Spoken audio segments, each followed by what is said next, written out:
Sir, do you know why I pulled you over? Speeding? No, it's because your intro sucks. Please step out onto the curbside.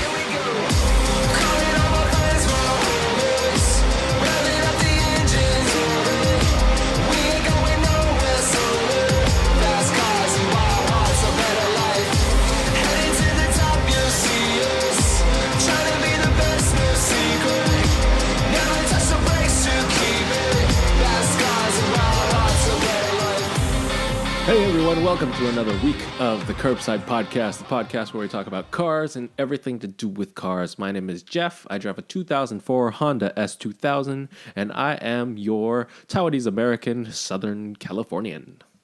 And I'm Andrew. No Parth again this week. He's busy.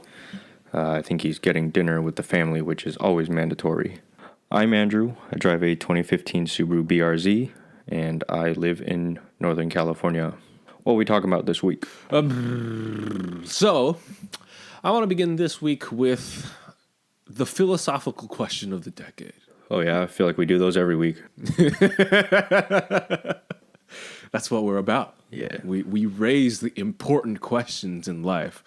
And this week's question is, well, actually, this is what I don't really know the answer to myself, or don't really have too much of an opinion, because I'm kind of split on it. It's should you drive your own car to the ground until it explodes and melts, or should you, after a couple years, go and buy a new car? I'm dealing with that now, so this is a great topic.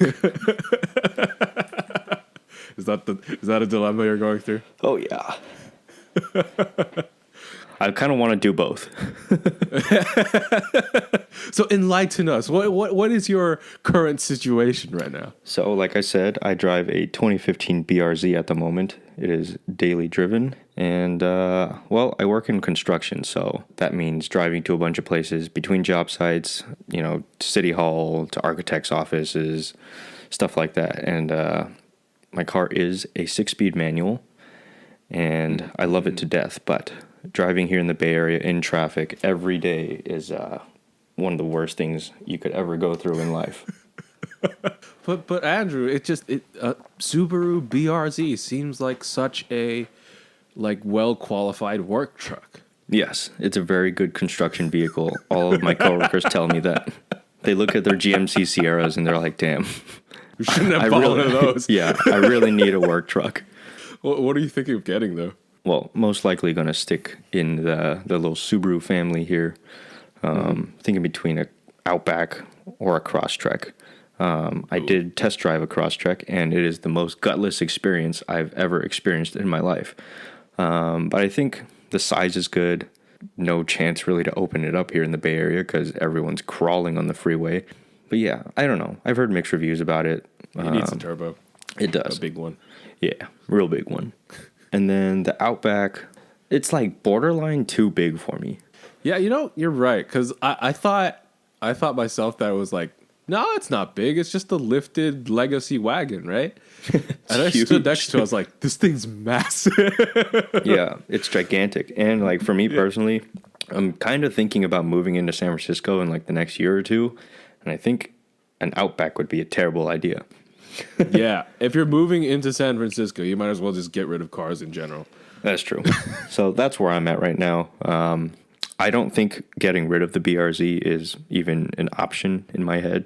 Yeah, I want to keep this thing forever. Well, here's the thing. Okay, we know it's more like environmentally friendly and whatnot to keep driving that one car until it dies. Because it takes so many resources to get like the metals and the drivetrain and whatnot, just to build the car and whatnot. So we know in terms of that, it's a better idea to just keep driving a car into the ground.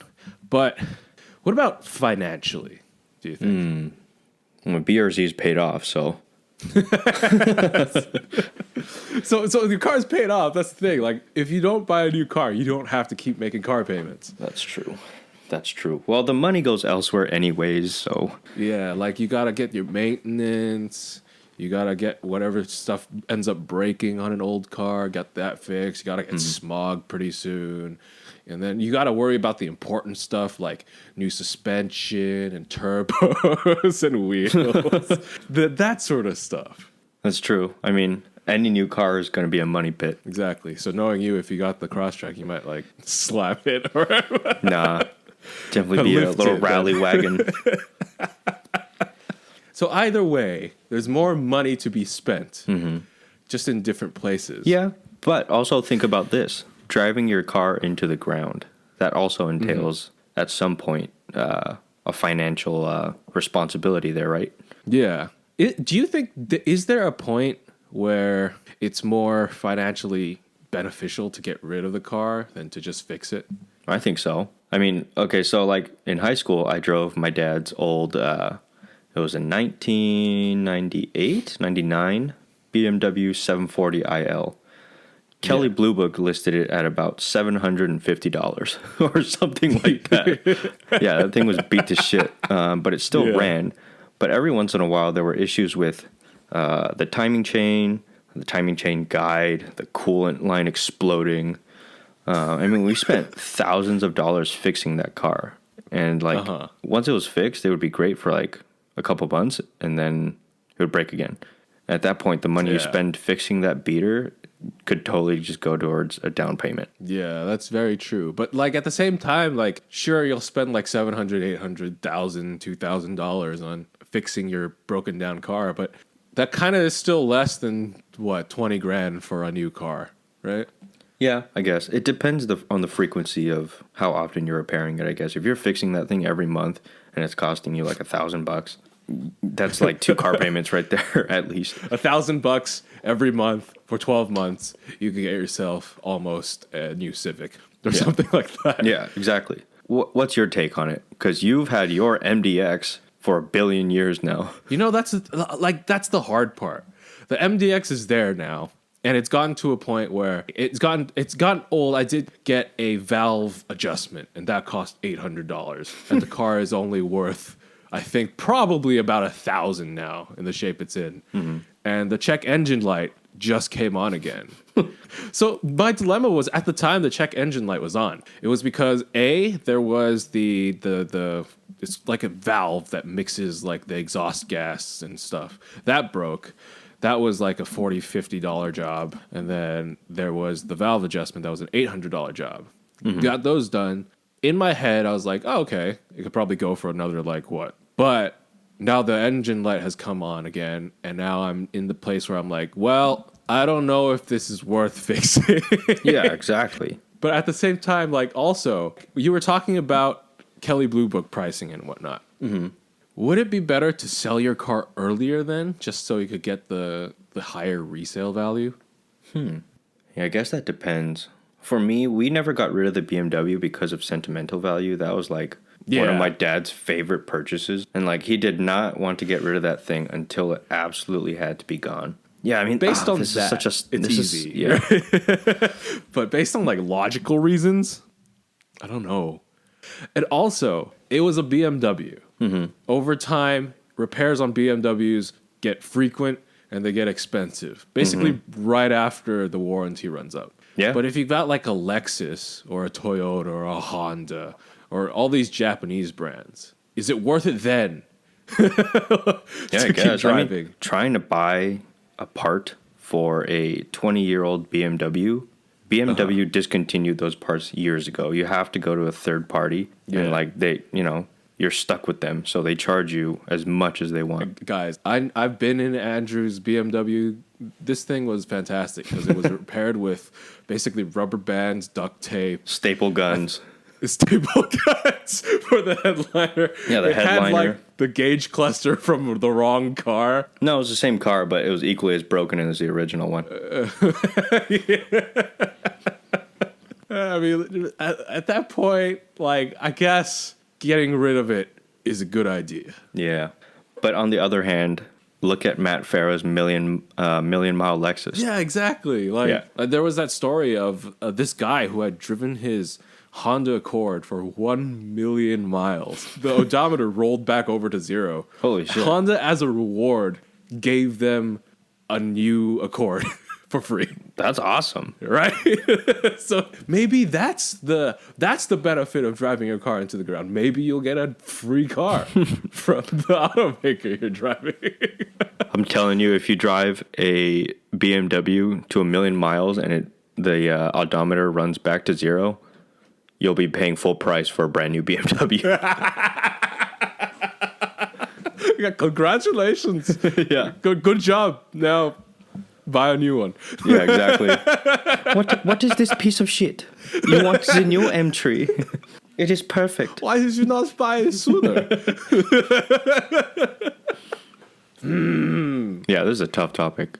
If you had one answer, what would you do? Buy new. Why? New cars are cool.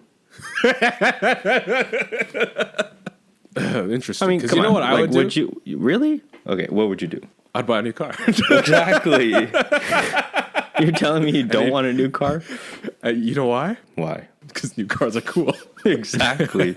I'm buying all the new cars. And then driving them to the ground. I will buy multiple new cars that I like and drive them all to the ground at the same time. Yep. There. Boom. Hardest question ever answered. There it is. There's the Curbside podcast decision for you guys. If you've been wondering if you should buy a new car or drive it to the ground, here's what you do. You buy a new car and you drive it to the ground. And then you buy another new car. Then you buy you buy your new car, and then while you have that new car, you buy another new car, and then you drive both of them into the ground. Yep. And then you buy a new car. Exactly. This topic fell apart pretty quickly.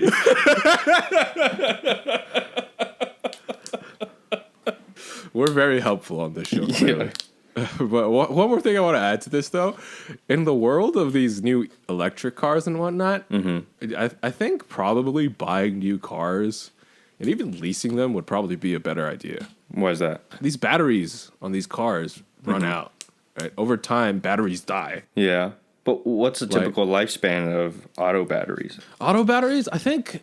Okay, so here's the vehicle warranty on a Tesla. So it's 8 years or 150,000 miles, whichever comes first. Okay. Because after those batteries die, there's no fixing, right? Yeah, you got to replace them. At that point, replacing the battery is probably going to cost as much as buying a new Tesla. Yeah, but that's just under someone else. That's for warranty. The warranty up to 100,000 miles. That's more than most automakers will warrant your car, unless you're Hyundai. Yeah, seriously. Yeah, that's true. Yeah, like the true battery life is obviously more than 100,000 miles.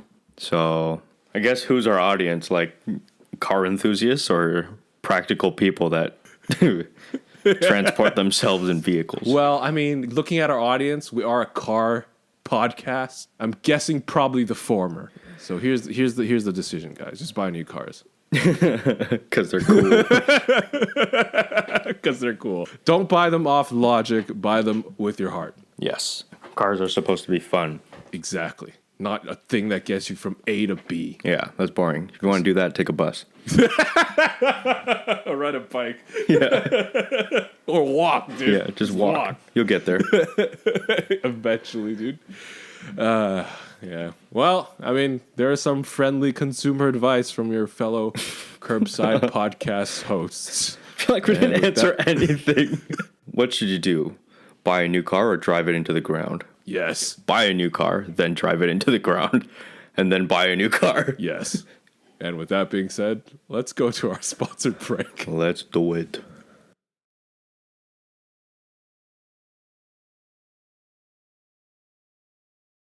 All right, guys, welcome to our sponsored break. And since Parth's not here, I guess You're I have doing to do it again. Yeah. Well, hopefully I have it memorized by now based on how many times we say it. This week's show is sponsored by Sapien. Sapien is a blockchain-based social network that rewards its users with cryptocurrency when they put up good quality content. Yes. That's Well pretty said. much. Yep. I think that's got it. Yeah, so go to sapien.net and start earning today. Thank you, Sapien. Do it. Thank you, Yeah. Sapien. Well, else are we sponsored by, Andrew? Ourselves, as Jeffrey would say. Yes! We take we do spend a lot of time planning out this podcast, taking our time after work, after school, whatever it is we may be doing to put this show together for you guys. So we appreciate whatever support that you guys give us, and would appreciate if we had more. Yes, because currently we are in the negative dollars. Like, this isn't free for us. This is because we're losing money, but it's fun to do. But it would be even more fun if we got paid for it. Well, that, or we just had a larger audience that we could communicate with, interact with, that kind of stuff. Yeah, exactly. Like most importantly, guys, go and share this podcast with people you think would like to listen to it, because then it's more fulfilling for us to have a large audience, large faithful audience. And we know you're out there. The car community is fucking gigantic, so start listening. Yeah, so. Also, if you want to sponsor us or give us some help, you can email us at thecurbesidepodcast@gmail.com. And with that being said, shall we get back to the show? The show. All right, back to the show.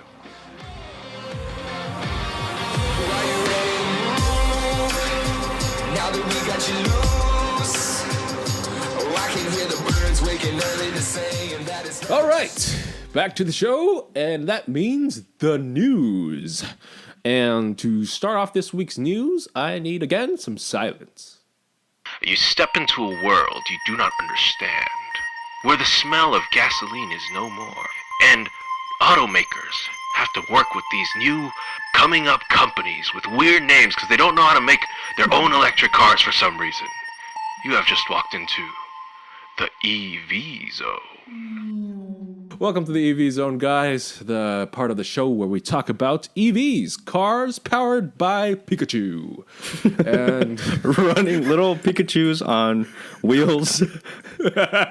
inside your car. This is hamster wheels running around. But to start off this week's EV Zone, I want to talk about, there's a new Arizona-based startup that's making EVs. Of course there is. The number of new American-based startups making EVs is just aplenty right now, and they all have these weird names. Okay, so this new company is called Nikola, Tesla's first name. Creative, sir. Very good. But they're coming out with a car called the Badger EV. It's gonna be a pickup because that seems to be all the rage right now. Interesting things on this. It's going to have a 160 kilowatt lithium ion battery, which, standard, making 300 miles. But along with that, it's also going to have a 120 kilowatt hydrogen fuel cell, which also makes 300 miles. Yeah, so in total, this will make 600 miles, and you could fill it up with hydrogen. Okay. It feels... okay, you don't put water into it? No. I mean, that would be nice. That would solve a lot of problems for hydrogen cars.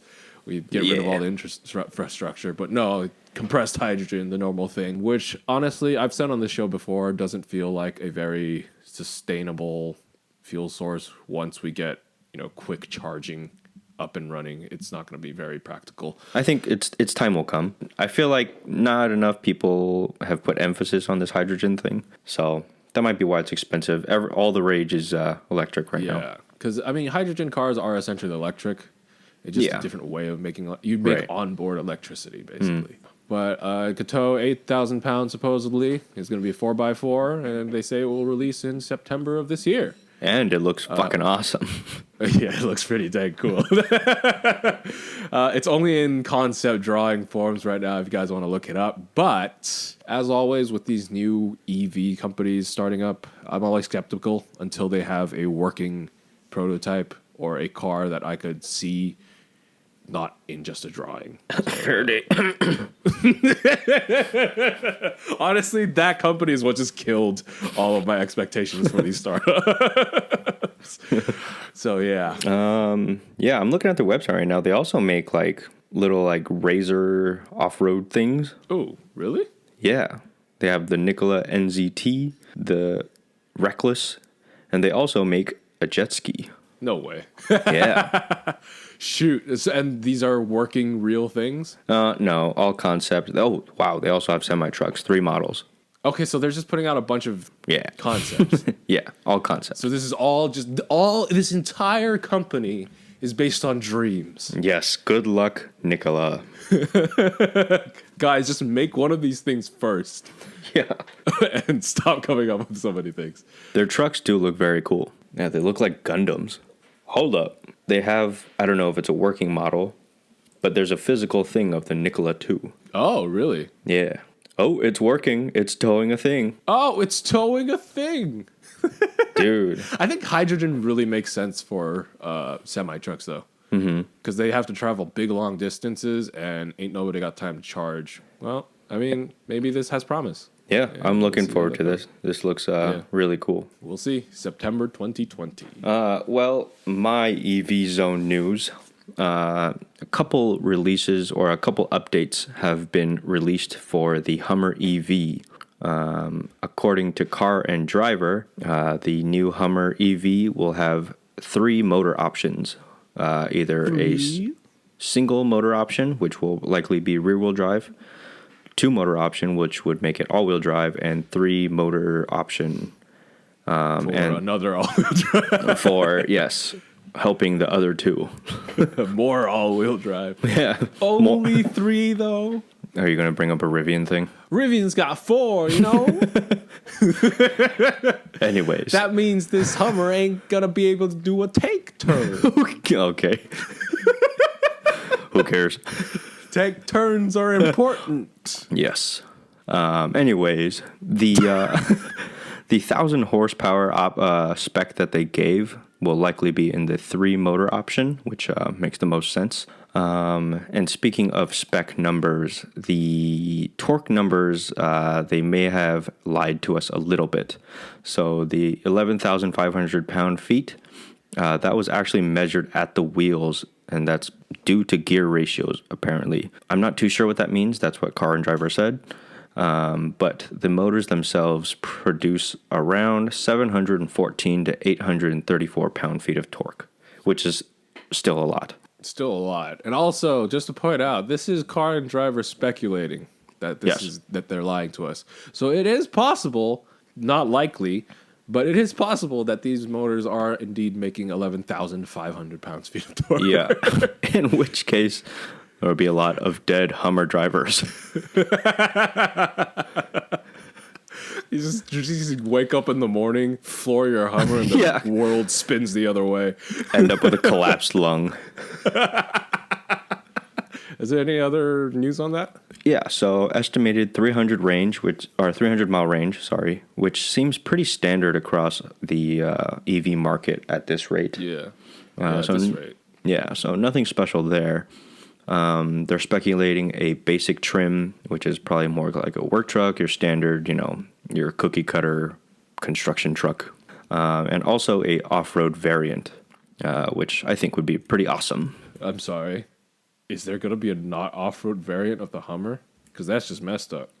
Well, probably like a specialized off-road variant with like cool shocks and stuff. I'm so glad the Hummer brand is coming back. I just want them to do it justice. Yeah, I think they'll do it right. It's been long enough, and I would imagine this has been in the works for a long time. And honestly, GM is a much better company than it was. Yeah, a little bit. When the original, when the Hummer was originally coming out. So I hope they've learned enough to make this a good thing.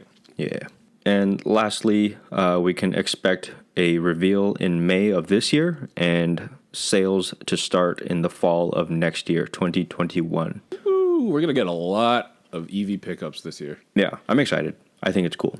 Yeah, but, not a pickup guy. But these make me want to get pickups. Yeah. Honestly, and then for your job, as we were saying. Exactly. I could get a worse work truck than a Subaru BRZ. Yeah, exactly.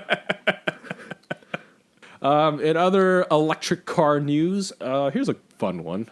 So there is a track in Japan called Tsukuba. Tsukuba. Tsukuba. A Tesla Model 3 has just set a time around it. This Model 3 is owned by a YouTuber named Eric Strait. It's got street legal tires on it. It's got a bunch of bolt-on unplugged performance mods on it. And do you know the time it did? No. It did a 104.7. To put that into context, okay? Mm-hmm. A McLaren F1 went around this track in 104.6. Jesus Christ. Yup. And behind this Tesla, is a 911 GT3 997, did 104.8. A Ferrari F40, geez, that's still up there, 104.8. Mm-hmm. Man, that F40 is just way ahead of its time. Yeah, seriously. Jeez. And it looks awesome. Audi R8 V10 5.2 FSI 104.9, a Lamborghini Gallardo 105, Porsche 911 Turbo 997 105.2. What the hell? I bet you with all these performance mods on this Model 3, it did not cost as much as some of these cars did. Probably not. Is Unplugged like a dine-in for Tesla? Basically, it's just it's a company that makes like performance mods for basically Teslas, and Okay. I'm sure in the future some other electric cars. But here's a thing that I also found kind of amazing from the times. The fastest lap done there, of course, was done in 1 minute, 0.3 seconds by a Nissan Nismo GTR. What? Yeah. 104 flat? 1 minute flat. Oh. Holy 1 minute shit. flat, 0.3 seconds. A stock Nismo GTR. Yeah. Jesus. It's crazy. Yeah. With that being said, I want to move out of the EV zone and into regular car news. There was a Chicago Auto Show this week. Nothing really interesting came out of it, to be honest.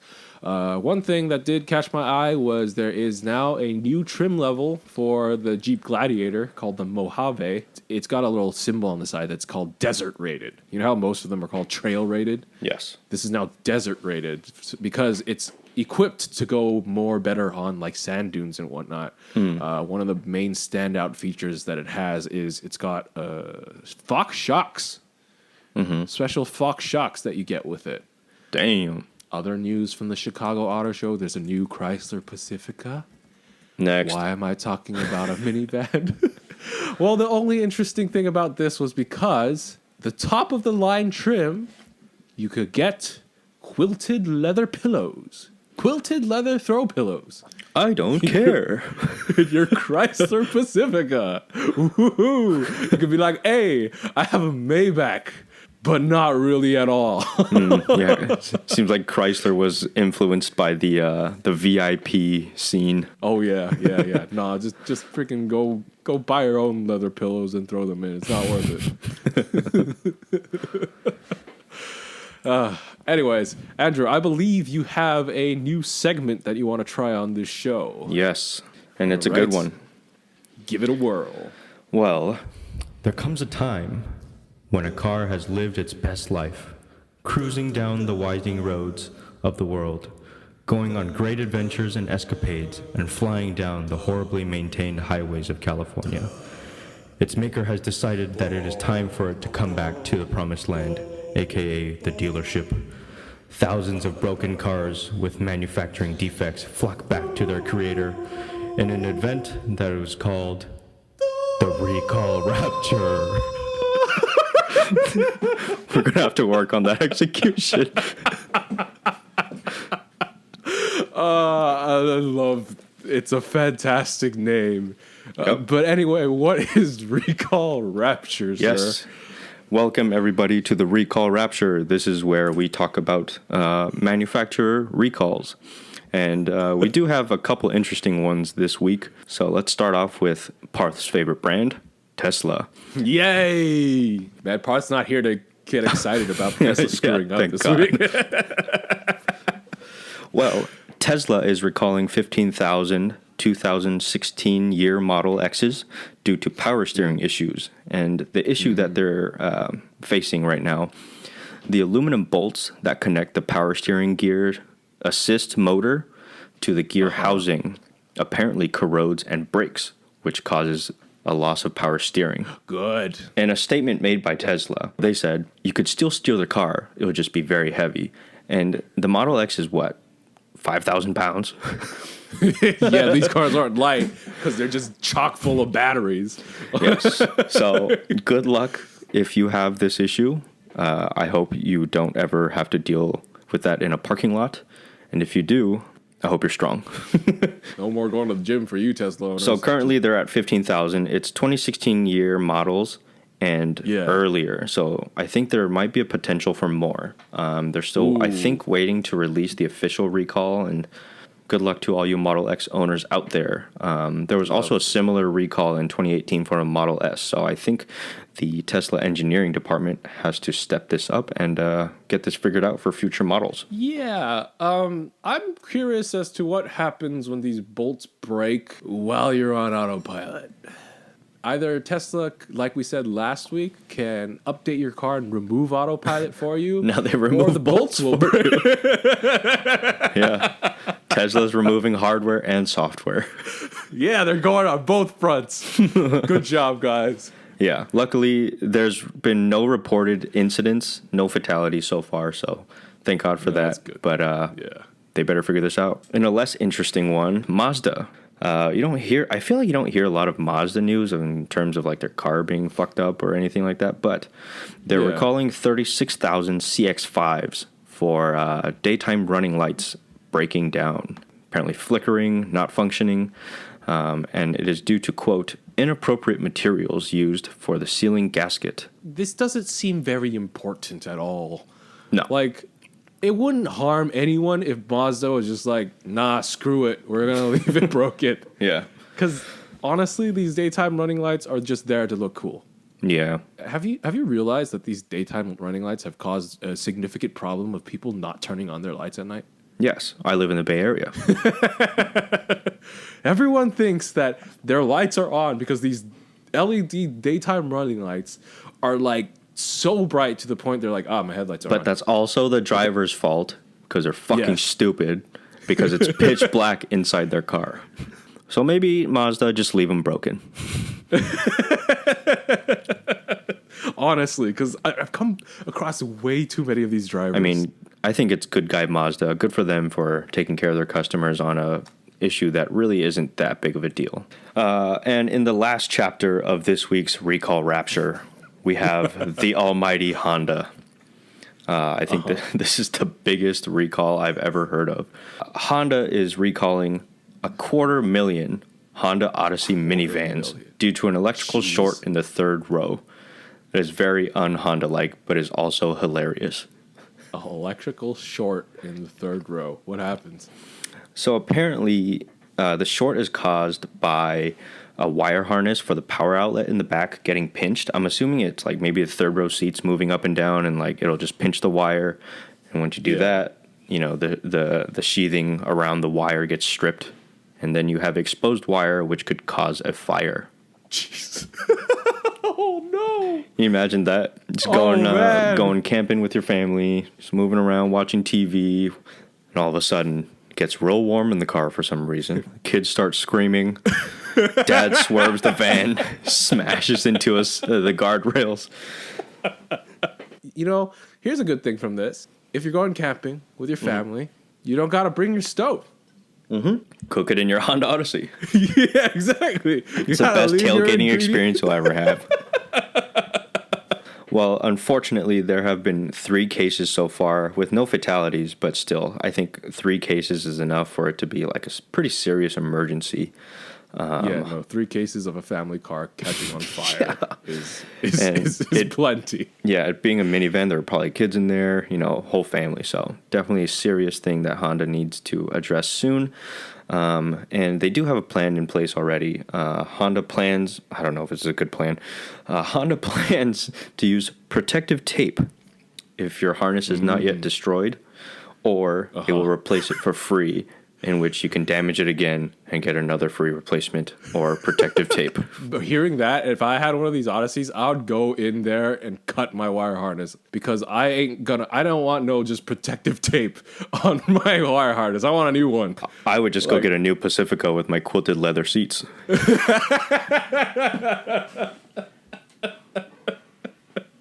Hi, I'm Jim, your helpful SoCal Southern California Honda dealer. Come in and check out our hot new vans. It's like, I was taking my kids to soccer practice, then my van caught on fire. Is this normal? Honda will begin notifying the owners March 16th, so they're definitely taking initiative and hopping on this quickly. $250,000 is a lot of fucking vans. Anyways, I mean, honestly, this is a fun little segment. It's also actually very good consumer information. If you happen to have one of these cars, get them checked out. Also, if you're part of our audience and driving one of these cars, I suggest buying a more fun car. But that is up to you. All right, guys, that is going to be our show for this week. As always, thank you guys for, listening in. For those of you who are and make it this far into the show, we really appreciate it. You guys are the reason why we do the show, or else we're just talking to ourselves, and then we could do that anytime. As always, go and share this podcast with your friends who like cars. Even if they don't like cars, share it with them. You might be able to teach them very stupid things about cars, Yes. Hey, where can we find this podcast? You could find this podcast at thecurbsidepodcast.com. There's a link to our Libsyn page, which has a link to all our different links on Spotify, Google Podcasts, Apple Podcasts, Stitcher, TuneIn, and also you can listen on the website itself.